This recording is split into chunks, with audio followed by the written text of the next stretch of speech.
সাইয়েদনা লূত আলাইহিস সালাম তাদেরকে এই পাপ কাজ থেকে ফিরে আসার আহ্বান করলেন। তিনি তাদের মাঝে দাওয়াতি কাজ করলেন। তিনি তাদেরকে অশ্লীলতার এই পথকে পরিহার করতে বললেন। তিনি তাওহীদ, রিসালাত, আখিরাত এবং আল্লাহ তাআলার আযাবের ভয় দেখালেন। নৈতিক মূল্যবোধের দাওয়াত তিনি দিতে লাগলেন। আসসালামু আলাইকুম ওয়া রাহমাতুল্লাহি ওয়া বারাকাতুহু। নাহমাদুহু ওয়া নুসাল্লি আলা রাসূলিহিল কারীম। আম্মা বা'দু ফাআউযু বিল্লাহি মিনাশ শাইতানির রাজীম। বিসমিল্লাহির রহমানির রহিম। সাইয়্যিদুনা লূত আলাইহিস সালাম আল কুরআন আল কারীমে বর্ণিত 25 জন নবীদের মধ্য থেকে তিনি অন্যতম একজন নবী। তিনি ছিলেন সাইয়েদনা ইব্রাহিম আলাইহিস সালামের ভাইয়ের ছেলে, অর্থাৎ আপন ভাতিজা। সাইয়েদনা ইব্রাহিম আলাইহিস সালাম ইরাকের বাবেল শহর থেকে যখন ফিলিস্তিনে হিজরত করেন, লূত আলাইহিস সালামও সাথে সাথে ওনার সাথে হিজরত করেছিলেন। এবং তিনিই কেবল একমাত্র মানুষ যিনি বাবেলের অধিবাসীদের মধ্য থেকে তার আপন চাচা সাইয়েদনা ইব্রাহিম আল খলিলের উপর ঈমান এনেছিলেন। আল্লাহ তাআলা বলছেন ফাআমানা লাহু লূত। ইব্রাহিম আলাইহিস সালামের উপর কেউ ঈমান আনেনি, কেবলমাত্র লূত আলাইহিস সালাম ছাড়া। ওয়াকালা ইন্নী মুহাজিরুন ইলা রাব্বি। আর ইব্রাহিম বললেন যে আমি হিজরত করব আমার রবের দিকে বা রবের আদেশে ফিলিস্তিন ভূখণ্ডে। লূত আলাইহিস সালামও সাথে সাথে ওনার সাথে হিজরত করলেন। পরবর্তীতে কিছুদিনের মধ্যেই আল্লাহ তাআলা লূত আলাইহিস সালামকে নবুয়ত দান করলেন এবং আল্লাহ তাআলা প্রত্যাদেশ করলেন যে হে লূত, তুমি তোমার চাচার সাথে আর ফিলিস্তিন থাকা চলবে না, তোমাকে নবুয়ত দিয়ে ফিলিস্তিনের পাশেই জর্ডান এলাকাতে আমি প্রেরণ করছি। সেখানে কয়েকটি শহর আছে, তার মধ্যে থেকে অন্যতম শহর হচ্ছে সাদুম শহর বা সাদুম গোষ্ঠী। সেখানে তুমি যেয়ে দাওয়াত দিবে। এবং আল্লাহ তাআলার আদেশ পাওয়ার সাথে সাথেই আপন চাচা সাইয়েদনা ইব্রাহিম আলাইহিস সালামের কাছ থেকে বিদায় নিয়ে আল্লাহ নবী লূত আলাইহিস সালাম জর্ডানে চলে গেলেন। সেখানে সাদুম সহ আরও 5টি বড় বড় শহর ছিল। কোরআন আল কারিমে এই 5টি শহরের সমষ্টিকে একসাথে আল মুতাফিকা বলা হয়েছে। আল মুতাফিকা শব্দের অর্থ হচ্ছে উল্টানো শহর বা উল্টানো জনপদ। ওই এলাকার লোকদের পাপের কারণে আল্লাহ তাআলা এই 5টি শহরকে একসাথে উল্টে দিয়েছিলেন, এজন্য 5টি শহরকে একসাথে বলা হয় আল মুতাফিকা। আল্লাহ তাআলার আদেশ পেয়ে সাইয়্যিদুনা লূত আলাইহিস সালাম যখন জর্ডানের সাদুম এরিয়াতে গেলেন, তিনি দেখলেন যে সেখানকার লোকজনদের মধ্যে মোট 3টি মন্দ চারিত্রিক বৈশিষ্ট্য রয়েছে। এক নম্বর হচ্ছে তারা সমকামিতার চর্চা করত, অর্থাৎ সেম সেক্সের প্রতি অ্যাট্রাক্টেড ছিল, পুরুষ হয়েও পুরুষের প্রতি যৌন আকর্ষণ বোধ করত। দ্বিতীয়ত তাদের মধ্যে আরও একটি মন্দ বৈশিষ্ট্য ছিল যে তারা ডাকাতি করত, পথিমধ্যে কাফেলাদেরকে আটকিয়ে তাদের সম্পদ তারা লুণ্ঠন করত। আর 3 নাম্বার তাদের যে মন্দ গুণাবলী ছিল সেটা হচ্ছে তারা অশ্লীলতার চর্চা করত। আর এই 3টি কথাই আল্লাহ তাআলা কালামুল্লাহ মাজিদে চমৎকারভাবে উল্লেখ করেছেন। তাদের 3টি ব্যাড অ্যাট্রিবিউটের প্রথমটি ছিল সমকামিতা। আল্লাহ তাআলা বলছেন ওয়ালুতন ইয ক্বালা লিকওমিহি আতাতুনাল ফাহিশাতা মা সাবাকাকুম বিহা মিন আহাদিম মিনাল আলামিন। তিনি তার কওমের লোকদেরকে বলতে আরম্ভ করলেন যে তোমরা এই অশ্লীল কাজ পৃথিবীর মধ্যে করছো যেটা পৃথিবীতে এর আগে কখনো কেউ করেনি। ইন্নাকুম লাতাতুনার রিজালা শাহওয়াতা মিন দুনিন নিসা। তোমরা পুরুষ হয়ে পুরুষদের প্রতি যৌন আকর্ষণ বোধ করছো, তোমরা নারীদের মাধ্যমে সেই ডিজায়ারকে ফুলফিল করতে চাচ্ছ না। বাল আনতুম কওমুম মুসরিফুন, তোমরা তো অবাধ্য এক জাতি। তাহলে এই ছিল তাদের 1 number bad attribute. 2 number bad অ্যাট্রিবিউটের ব্যাপারে আল্লাহ বলছেন ওয়া তাকতাউনাস সাবিল, তোমরা ডাকাতি করো। 3 নাম্বার হচ্ছে ওয়া তাতুনা ফি নাদিকুমুল মুনকার, তাদের কিছু ক্লাব ছিল, নাইট ক্লাব, সেখানে তারা অশ্লীলতার চর্চা করত। তো সাইয়েদনা লূত আলাইহিস সালাম যখন এই বাজে কোয়ালিটিগুলো দেখলেন, তিনি যে সেখানে দ্বীনের দাওয়াত দেয়া শুরু করলেন। প্রথমেই যেই বিরোধের মুখোমুখি তিনি হলেন যে তারা কোনো ক্রমে এই সমকামিতা থেকে ফিরে আসবে না। তারা সমলিঙ্গের প্রতি যৌন আকর্ষণ বোধ করতো, যেটাকে আমরা ইংরেজিতে হোমোসেক্সুয়ালিটি বলি বা সডোমি বলি বা গে হওয়ার যে কালচার, সেটা তাদের মধ্যে ছিল। এবং কোরআনের আয়াত থেকে আমরা বুঝতে পারি পৃথিবীতে লূত আলাইহিস সালামের কওমের আগে কেউ এই বাজে অভ্যাসের চর্চা পৃথিবীতে কেউ করেনি, বরং সর্বপ্রথম এই পাপ কাজের সূচনা তাদের মধ্যে থেকেই হয়েছিল। সেটা কিভাবে শুরু হয়েছিল তাফসিরে কুরতুবিতে এসেছে যে শয়তান সর্বপ্রথম এই কাজটি করেছিল। লূত আলাইহিস সালামের কওমের লোকেরা যখন চাষাবাদ করত, তখন শয়তান খুবই চমৎকার চেহারার সুশ্রী অবয়বের যুবক অথবা একজন বালকের আকৃতিতে তাদের কাছে আসলো, এসে সর্বপ্রথমে কুপ্রস্তাব দিল। এবং শয়তানের এত সুন্দর চেহারা দেখে তারা অবাক হয়ে গেল। শয়তান তাদেরকে বলল, ছোট্ট বালক বা যুবকের সুশ্রী চেহারা বা অবয়ব নিয়ে তাদের কাছে এসে বলল যে তোমরা যদি আমার সাথে এমন এমন পাপ কাজ করো তাহলে তোমরা অনেক আনন্দ পাবে এবং এই কথা আমি কাউকে বলে দিব না, তোমরা চাইলেই করতে পারো। সর্বপ্রথম তারা কৌতূহলবশত এই সুশ্রী বালকের সাথে এই অপকর্মটা করতে আরম্ভ করলো। প্রতিদিনই এই ছেলেটা আসে, মানে শয়তান এই ছেলের আকৃতিতে আসে এবং তাদের অনেকের মধ্যে এই বাজে স্বভাব শয়তান আস্তে আস্তে ডেভেলপ করতে লাগলো। শয়তান ঠিক ততদিন পর্যন্ত তাদের কাছে আসতে লাগলো যতদিন পর্যন্ত শয়তান নিশ্চিত হলো যে হ্যাঁ, এই অভ্যেসটা তাদের মধ্যে এখন পরিপূর্ণভাবে ডেভেলপ হয়ে গিয়েছে, আমি যদি নাও আসি তারা নিজেরা নিজেদের মধ্যে এই কাজটি করবে। এটা যখন শয়তান নিশ্চিত হলো, শয়তান তাদের কাছে আসা বন্ধ করে দিল। কিন্তু ইতিমধ্যে তারা নিজেদের মধ্যে এই বাজে স্বভাবটি ডেভেলপ করে ফেলেছে। তখন তারা নিজেরা নিজেদের সাথে এই অপকর্ম করতে আরম্ভ করলো। তাদের মধ্যে যে সুস্থি যুবক বা বালক আছে তাদের উপর তারা হামলে পড়তো। তারা নারীদের প্রতি যৌন আকৃষ্ট না হয়ে পুরুষদের সাথে এই পাপ কাজ তারা করতে আরম্ভ করলো। সাইয়েদনা লূত আলাইহিস সালাম তাদেরকে এই পাপ কাজ থেকে ফিরে আসার আহ্বান করলেন। তিনি তাদের মাঝে দাওয়াতি কাজ করলেন। তিনি তাদেরকে অশ্লীলতার এই পথকে পরিহার করতে বললেন। তিনি তাওহীদ, রিসালাত, আখেরাত এবং আল্লাহ তাআলার আযাবের ভয় দেখালেন। নৈতিক মূল্যবোধের দাওয়াত তিনি দিতে লাগলেন। সূরাতুশ শুআরাতে আল্লাহ তাআলা বলছেন, ইয ক্বালা লাহুম আখুহুম লূতুন আলা তাত্তাকুন। লূত আলাইহিস সালাম তাদেরকে বলল, তোমরা কি আল্লাহকে ভয় পাবে না? তোমরা কি আল্লাহকে ভয় করো না?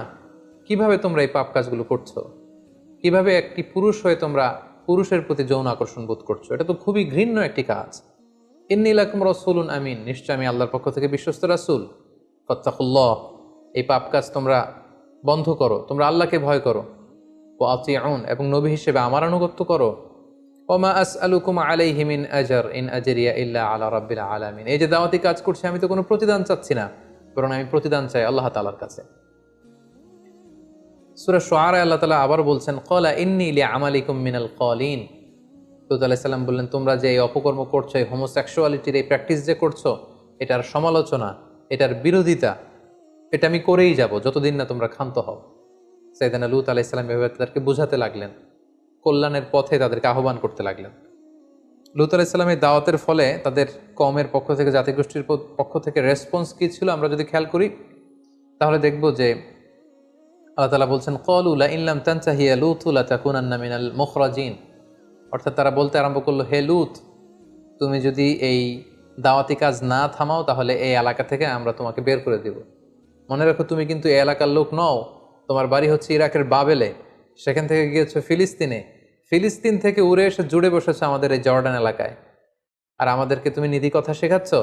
আমাদের চাহিদা যদি তুমি পূরণ করতে না দাও, এলাকা থেকে বের করে দেবো তোমাকে। ক্বালু আখরিজুহুম মিন ক্বরিয়াতিকুম ইন্নাহুম উনাসুন ইয়াতাতাহহারুন। পাশাপাশি যারা লূত আলাইহিস সালামকে সাপোর্ট দিত, তারা বলল যে আপনারা লূতকে এলাকা থেকে বের করে দেন, এখান থেকে বহিষ্কার ঘোষণা করুন।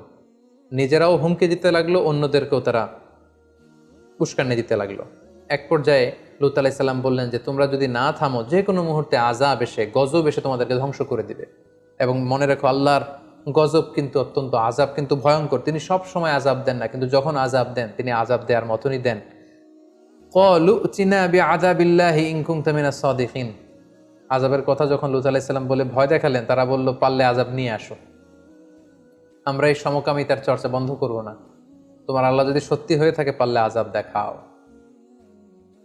সাইয়েদনা লূত আলাইহিস সালামের স্ত্রীর ব্যাপারে কোরআনে এসেছে, সাইয়েদনা লূত আলাইহিস সালামের স্ত্রী ওনার উপর ঈমান আনেননি, বরং সাইয়েদনা লূত আলাইহিস সালামের স্ত্রী সেই পাপাচারী লোকদের সহযোগী ছিল। সূরাতুত তাহরিম আল্লাহ তাআলা বলছেন, দারাবাল্লাহু মাসালান লিল্লাযিনা কাফারু ইমরাআতা নূহ ওয়া ইমরাআতা লূত। নূহ আলাইহিস সালামের স্ত্রী আর লূত আলাইহিস সালামের স্ত্রী, তাদের দৃষ্টান্ত দিয়ে আল্লাহ তাআলা বলেছেন যে তারা কুফরি করেছে, তারা কাফের নারীদের আদর্শ, তারা বিশ্বাসী ছিল না। আল্লাহ বলছেন, কানাতা তাহতা আবদাইনি মিন ইবাদিনা সলিহাইন। আমার দুজন প্রিয় ভাজন নেককার বান্দাদের স্ত্রী হয়েও তারা ঈমান আনতে পারেনি। ফাখানাতাহুমা, তারা খেয়ানত করেছে। কোন ধরনের খেয়ানত? তারা ঈমান আনেনি। তারা কিন্তু চারিত্রিক দিক থেকে খারাপ নারী ছিল না, অশ্লীলতার সাথে পৃথিবীর কোনো নবীর স্ত্রীরাই জড়িত ছিল না। এখানে খেয়ানত দ্বারা উদ্দেশ্য হচ্ছে, মুফাসসিরিন একরাম বলেছেন, তারা ঈমান আনেনি। নবীর স্ত্রী হিসেবে তাদের জন্য আবশ্যক ছিল যে তারা ঈমান আনবে, কিন্তু তারা ঈমান আনেনি। বরং লূত আলাইহিস সালামের স্ত্রী গোপনে গোপনে লূত আলাইহিস সালামের তথ্য ওই এলাকার পাপাচারী লোকদের কাছে সরবরাহ করত। সাইয়েদনা লূত আলাইহিস সালাম দাওয়াত দিতে দিতে যখন ক্লান্ত হয়ে পড়লেন, তিনি আল্লাহর কাছে অবশেষে বললেন, রব্বি নাজ্জিনি ওয়া আহলি মিম্মা ইয়ামালুন। হে আল্লাহ, আমার চোখের সামনে তারা এই পাপ কাজগুলো করছে জর্ডানে, আমি এত বলেও তাদেরকে থামাতে পারছি না। পুরুষে পুরুষে তারা অপকর্ম করছে, তাদের নাইট ক্লাবগুলোতে এই বাজে কাজের সয়লাভ।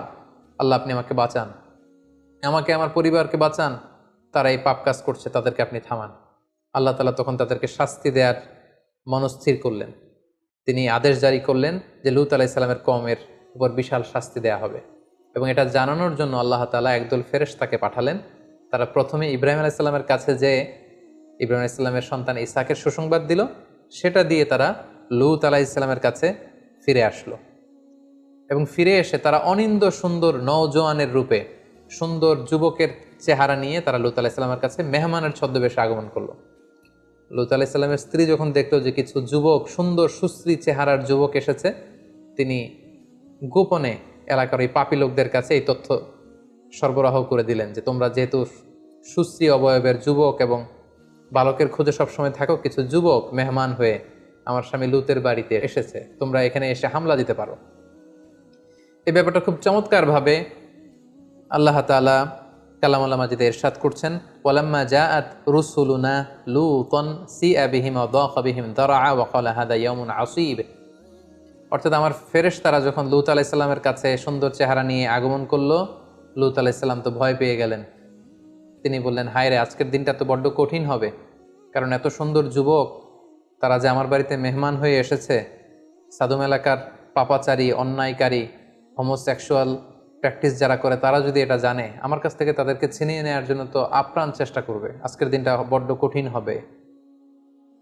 ওয়াজাআহু কওমুহু ইউহরাউনা ইলাইহি ওয়া মিন ক্বাবলু কানু ইয়ামালুনা সাইয়্যাত। যারা এই পাপ কাজে অভ্যস্ত ছিল, তারা হুমড়ি খেয়ে লূত আলাইহিস সালামের বাড়িতে হামলে পড়লো। চারদিক থেকে তারা আক্রমণ চালানো শুরু করলো, যে কোনো মূল্যে তারা ছিনিয়ে নেবে।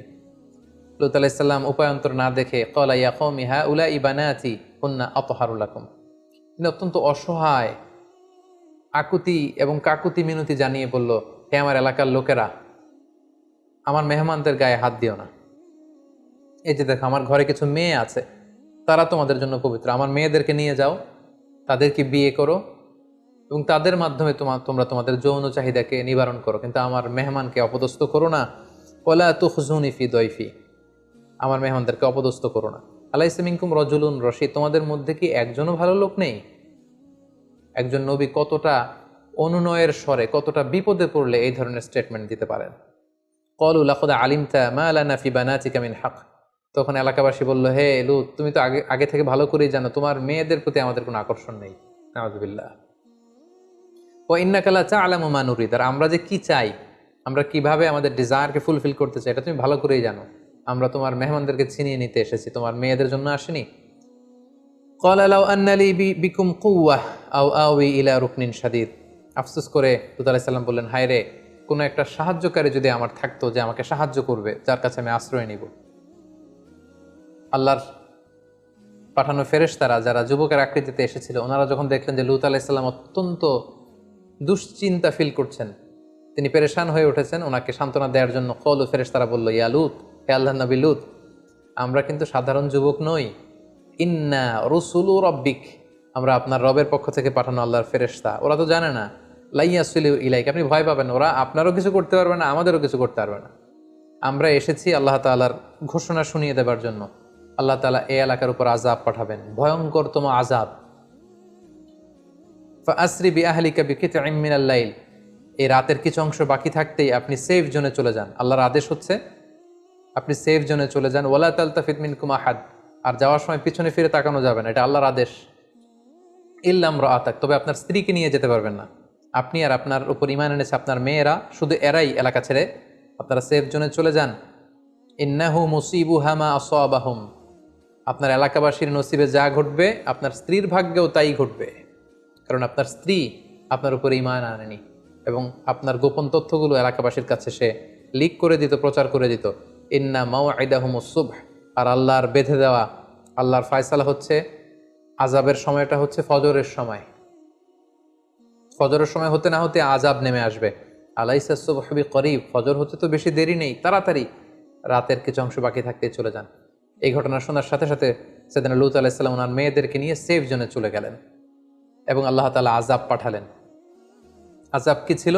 আযাবের প্রথম ধাপ ছিল সাইয়েদনা জিবরাইল আলাইহিস সালাম এসে পাখা দিয়ে এক ঝাপটা মেরে এলাকার সব পাপীগুলোর চোখগুলোকে অন্ধ বানিয়ে দিলেন।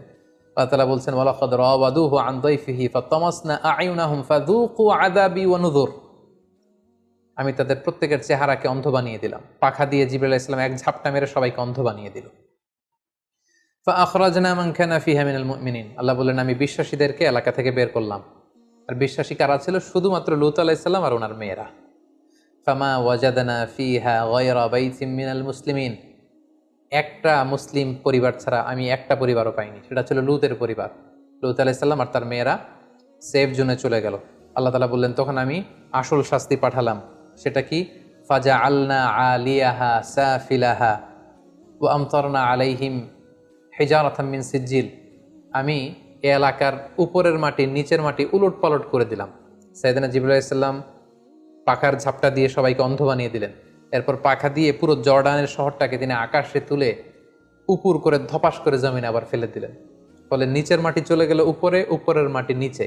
আল্লাহ তাআলা বললেন ও আমতারনা আলাইহিম হিজারাতাম মিন সিজ্জিল, এরপর আমি উল্কা বৃষ্টি নাজিল করলাম, পাথরের বৃষ্টি নাজিল করে সালফার অ্যাসিড দিয়ে পুরো এলাকাটাকে ঝলসে দিয়ে উল্কা নিক্ষেপ করে করে পুরো জর্ডানের এই সাদুম এরিয়াটাকে আমি ধ্বংস করে দিলাম, ম্যাসাকার করে দিলাম, নাস্তানাবুদ করে দিলাম।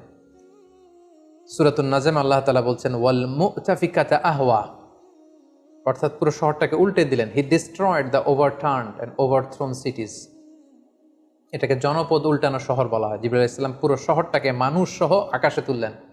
পুরো এলাকাবাসী চিৎকার হইচই করে পুরো এলাকাটা কাঁপিয়ে তুলল। জিবরাইল আলাইহিস সালাম পুরো শহরটাকে একসাথে উঠিয়ে আবার উল্টো করে জমিনের মধ্যে তিনি উপর করে ফেলে দিলেন। আল্লাহ তাআলা আকাশ থেকে পাথর আর উল্কা নিক্ষেপ করতে করতে পুরো জাতিটাকে শেষ করে দিল।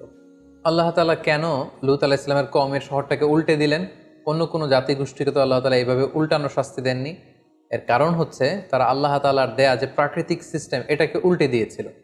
কারণ আল্লাহ তাআলার দেয়া প্রাকৃতিক বিধান হচ্ছে নারী আকৃষ্ট হবে পুরুষের প্রতি, পুরুষ আকৃষ্ট হবে নারীর প্রতি। একজন পুরুষ বিবাহ করে একজন নারীর সঙ্গ পেয়ে তার সংস্পর্শে যে সে তার ডিজায়ারকে ফুলফিল করবে, এটা হচ্ছে প্রাকৃতিক নিয়ম, একটা ন্যাচারাল ল। তারা আল্লাহর দেয়া এই ন্যাচারাল ল প্রাকৃতিক নিয়মকে যেহেতু উল্টে দিয়েছে, এজন্য আল্লাহ তাআলা তাদের শহরকে উল্টে দিয়ে এই কঠিন শাস্তির মুখোমুখি করে তাদেরকে মৃত্যুমুখে পতিত করেছে। এবং এই এলাকাটাকে নিয়ে অনেক গবেষণা হয়েছে এবং জিওলজিস্ট বা ভূতত্ত্ববিদরা ওনারা পেয়েছেন যে এখানে গন্ধকের, যেটাকে সালফার বলে, সালফারের আগুন বর্ষিত হয়েছিল এই এরিয়াতে। এবং এখানকার মাটিতে প্রচুর পরিমাণে গন্ধক পাওয়া যায়। ন্যাট্রন ও পেট্রোল তো আছেই, এই এলাকাটাতে এত বেশি গন্ধকের উপস্থিতি আছে, এটাই উল্কা পতনের একটা অকাট্য প্রমাণ বৈজ্ঞানিকদের ভাষ্যমতে, যে এখানে উল্কা পতিত হয়েছিল, যেটাকে আল্লাহ তাআলা হিজারাতাম মিন সিজ্জিল বলেছেন। এবং বর্তমানে যদি এই এলাকাতে আপনি যান, এই এলাকাটার অবস্থান বা লোকেশন হচ্ছে, এটা জর্ডান ইসরায়েল সীমান্তবর্তী একটা এলাকা এবং এটা হচ্ছে the lowest land area on earth, পৃথিবীর সবচাইতে নিম্নগামী এরিয়া, সবচাইতে নিচু এরিয়া, লো ল্যান্ড। যেহেতু জিবরাইল আলাইহিস সালাম শহরটাকে উঠিয়ে জমিনে দাবিয়ে দিয়েছিলেন, এটা পৃথিবীর সবচাইতে নিচু এরিয়া। এবং এইখানকার পানির লবণের ঘনত্ব সাগরের লবণের চাইতে কমপক্ষে 8 গুণ বেশি। আমরা জানি সাগরের পানি এত লবণাক্ত যেটা মুখে দেয়া যায় না। সাগরের পানি যতটা লবণাক্ত, এই ডেড সির পানি হচ্ছে 8 গুণ বেশি লবণাক্ত। এবং সেখানে আপনারা একটা সাগর দেখতে পাবেন যেটাকে বলা হচ্ছে ডেড সি বা মৃত সাগর, আরবিতে বলা হয় আল বাহরুল মাইয়িত। এটাকে মৃত সাগর বলা হয় এজন্য এই পানির লবণের ঘনত্ব এত বেশি যে এখানে কোনো প্রাণী জন্মায় না। এটা আযাবের আর গজবের জায়গা, ফলে এখানে মাছ জন্মায় না, ব্যাঙ জন্মায় না, কোনো শ্যাওলা জন্মায় না, কোনো জীবকণা, জুপ্লাঙ্কটন, ফাইটোপ্লাঙ্কটন টাইপের কোনো কিছু এখানে জন্মায় না। বরং এখানে লবণের ঘনত্ব, ডেন্সিটি এত বেশি, কোনো মানুষ সেখানে পড়ে গেলে ডুবেও না, তারা সেখানে ভেসে থাকতে পারে। এটা আযাব আর গজবের জায়গা। এই ছিল সাইয়েদনা লূত আলাইহিস সালামের জীবন কাহিনী। এখান থেকে আমরা কিছু লাইফ লেসন বের করতে পারি। 1 নম্বর যে শিক্ষাটুকু আমরা পাই সেটা হচ্ছে ইসলাম সহ পৃথিবীর কোনো ধর্মই কিন্তু অশ্লীলতাকে শেখায় না। পৃথিবীর সকল ধর্মই অশ্লীলতার বিরুদ্ধে। এবং সাইয়েদনা লূত আলাইহিস সালামের জামানায় সর্বপ্রথম এই হোমোসেক্সুয়ালিটি বা সমকামিতা শুরু হয়েছিল এবং বর্তমানেও নানা সময়ে এই পাপাচারিতা মাথাচাড়া দিয়ে উঠছে। সেটা কখনো এলজিবিটি রাইটসের নামে, সেটা কখনো গে কালচারের নামে। সো আমরা যারা বিশ্বাসীরা, যারা রক্ষণশীলতায় বিশ্বাসী, আমাদের সমাজে যাতে এই পাপ, পঙ্কিলতায়, আবর্জনা যাতে ঢুকতে না পারে, আমাদেরকে সচেতন থাকতে হবে। কারণ আমরা জানি যে ইসলাম হচ্ছে একটা ওয়েলফেয়ার লেজিসলেশন। ইসলামে যত বিধান দেওয়া হয় এটা আমাদের কল্যাণের জন্য, ভালোর জন্য দেওয়া হয়। এবং ইসলামী শরিয়া অনুযায়ী এই হোমোসেক্সুয়ালিটি এটা মারাত্মক শাস্তিযোগ্য একটি অপরাধ, এটি কবিরা গুনাহ এবং সর্বসম্মতিক্রমে এটি হারাম। দ্বিতীয় যে ব্যাপারটি আমরা বলবো সেটা হচ্ছে এই যে সমকামিতার সমস্যা, পৃথিবীর ইউএস সহ ইউরোপের অনেক দেশে আপনারা শুনবেন যে এটাকে লিগালাইজ করা হয়েছে ইউরোপের অনেক স্টেটে, ইউএসের অনেক স্টেটে, ইউরোপের অনেক দেশে, এবং এটা নিয়ে অনেক আন্দোলন চলছে। এটা বেসিকলি গবেষকদের কথা অনুযায়ী এটা একটা মনস্তাত্ত্বিক সমস্যা, এবং এটা হচ্ছে বেসিকলি বিকৃতভাবে গড়ে ওঠা একটা যৌন আকর্ষণ। একটা মানুষ যখন সবসময় অস্বাভাবিক চিন্তা করবে, অস্বাভাবিক জীবনযাপন করবে, অস্বাভাবিক যৌন উশৃঙ্খল একটা লাইফস্টাইল সে যখন প্র্যাকটিস করবে, তখন তার মধ্যে এই একটা বাজে যৌন চিন্তা আস্তে আস্তে ডেভেলপ করে, খুবই গ্রাজুয়ালি। অনেকের কাছ থেকে জানা গিয়েছে যে অনেকেই কৌতূহলবশত এটা নিজের মধ্যে অ্যাডপ্ট করেছে এবং ধীরে ধীরে আস্তে আস্তে সমকামী বনে গিয়েছে তারা। সো আমাদের সমাজে আমাদের উঠতি বয়সের তরুণ তরুণীরা যাতে এই জাতীয় পাপ কাজের দিকে, এই অন্ধকার পথের দিকে পা না বাড়ায়, সেদিকে আমাদেরকে খেয়াল রাখতে হবে। 3 নম্বর যে লাইফ লেসনটি আমরা এখানে উল্লেখ করতে চাই সেটি হচ্ছে একটি সুস্থ, সমৃদ্ধ এবং স্বাস্থ্যকর যৌন জীবনের জন্য আল্লাহ তাআলা আমাদেরকে বিয়ের মতো একটি পবিত্র বিধান তিনি আমাদেরকে প্রেসক্রাইব করেছেন বা দান করেছেন। এবং ইসলামে বিয়ে বহির্ভূত সব ধরনের যৌন সম্পর্ক কমপ্লিটলি প্রহিবিটেড, কারণ এই বিয়ের মধ্যে বা এই বিয়ের বন্ধনে আছে মানসিক প্রশান্তি, এতে আছে সামাজিক একটা দায়বদ্ধতা এবং নতুন প্রজন্ম তৈরি করার একটা মাধ্যম। সমকামীদের ব্যাপারে শুধু এতটুকু আমরা বলতে চাই যে যারা এই পৃথিবীতে সমকামী আছে, পৃথিবীর সব সমকামীদেরকে একসাথে করে তাদেরকে যদি একটা স্বাধীন দেশের মধ্যে দিয়ে দেওয়া হয়, যে আপনাদেরকে একটা স্বাধীন দেশ দিয়ে দেওয়া হলো, সেই দেশের লোকদেরকে মাত্র 50 বছর সময় দিলেই তারা নিশ্চিহ্ন হয়ে যাবে। কারণ এখানে কোনো আউটপুট নেই, এই সম্পর্কে কোনো আউটপুট নেই, কোনো প্রশান্তি নেই। নারী যদি নারীর সাথে বিবাহ বন্ধনে আবদ্ধ হয়, পুরুষ যদি পুরুষের সাথে বিবাহ বন্ধনে আবদ্ধ হয়, এই জনগোষ্ঠীটাকে একটা আলাদা স্বাধীন রাষ্ট্র দিয়ে দেওয়া হলে তাদের নিশ্চিহ্ন হয়ে যাওয়ার জন্য সর্বোচ্চ 50 বছরের প্রয়োজন। 50 বছর পরে তাদের কোনো অস্তিত্ব এই পৃথিবীতে থাকবে না। তাই আমরা যারা মুসলিম তারা কখনোই এই সমকামিতাকে আমরা সাপোর্ট করতে পারি না, বরং সবসময় ইসলামের অবস্থান এই সমকামিতার বিপক্ষে। সাইয়েদনা লূত আলাইহিস সালামের জীবন কাহিনী থেকে আরেকটি শিক্ষা আমরা পাই, সেটা হচ্ছে আমরা যারা বিশ্বাসী আমরা মেহমানদেরকে সবসময় সম্মান করব। কারণ আল্লাহ রাসূল সাল্লাল্লাহু আলাইহি ওয়াসাল্লাম বলেছেন, মান কানা ইউমিনু বিল্লাহি ওয়াল ইয়াউমিল আখিরি ফালইউকরিম দাইফা, যে আল্লাহ বিশ্বাস করে, আখিরাতে বিশ্বাস করে, সে যেন তার মেহমানকে সম্মান করে। আমরা যদি খেয়াল করি তাহলে দেখব যে সাইয়েদনা লূত আলাইহিস সালাম তিনি এলাকাবাসীদের বলেছেন যে তোমরা আমার মেয়েদেরকে নিয়ে যাও, কিন্তু আমার মেহমানের গায়ে হাত দিও না। তার মানে মেহমান যখন আপনার বাসায় চলে আসবে, তার সেফটি দেওয়া, তার সিকিউরিটি দেওয়া, তার সম্মান ইজ্জতকে অটুট রাখা, এটা মেজবানের দায়িত্বের মধ্যে চলে আসে। সর্বশেষ আমরা যে শিক্ষাটির কথা উল্লেখ করতে চাই সেটা হচ্ছে প্রত্যেক মানুষের জীবনে একজন বিশ্বাসী, একজন আস্থাভাজন, একজন মুত্তাকি সোলমেট খুব জরুরি। বিশেষ করে আপনার স্ত্রী যদি আপনার খেয়ানত করে, আপনার স্ত্রী যদি আপনার সাথে বিট্রে করে, তাহলে আপনার ঘরটা একটা জাহান্নামের টুকরা। আমরা লূত আলাইহিস সালামের ক্ষেত্রে দেখবো যে আল্লাহ তাআলা এই বড় একটি পরীক্ষা তার জীবনে তিনি করেছেন। লূত আলাইহিস সালাম যদিও তিনি নবী, কিন্তু তার স্ত্রী তার প্রতি ঈমান আনেনি। সো আমরা আমাদের জীবনটাকে শান্তিময় করবার জন্য এমন একজন লাইফমেট, এমন একজন লাইফ পার্টনার খুঁজে নিতে হবে যার মধ্যে দিনদারি থাকবে। আল্লাহ রাসূল সাল্লাল্লাহু আলাইহি ওয়াসাল্লাম বলেছেন 4টি জিনিস দেখে কোনো নারীকে বিয়ে করা হয়। আল্লাহ রাসূল সাল্লাল্লাহু আলাইহি ওয়াসাল্লাম ইরশাদ করেছেন 4টি জিনিস দেখে নারীদেরকে বিয়ে করা হয়। তার সম্পদ দেখে, তার সৌন্দর্য দেখে, তার স্ট্যাটাস দেখে, আরেকটা হচ্ছে তার দিনদারি দেখে। আল্লাহ রাসূল সাল্লাল্লাহু আলাইহি ওয়াসাল্লাম বললেন, এই 4টির মধ্যে তোমরা যদি জিততে চাও, যদি সাকসেসফুল হতে চাও, তাহলে দিনদারিকে প্রাধান্য দিও। ফাসফার বিযাতিদ দিন, যে নারীর মধ্যে দিনদারিতা আছে সেই নারী হবে তোমার প্রকৃত সোলমেট, এবং সেই তোমার ঘরটাকে জান্নাতের টুকরা বানিয়ে রাখবে। আল্লাহ তাআলা আমাদের সবাইকে কথাগুলো বুঝার এবং নবীদের রেখে যাওয়া পথে নিজেদেরকে পরিচালিত করবার তৌফিক দান করুক। হাদা মা ইনদি ওয়াল ইলমু ইনদাল্লাহ আলাইহি তাওয়াক্কালতু ওয়া ইলাইহি উনীব।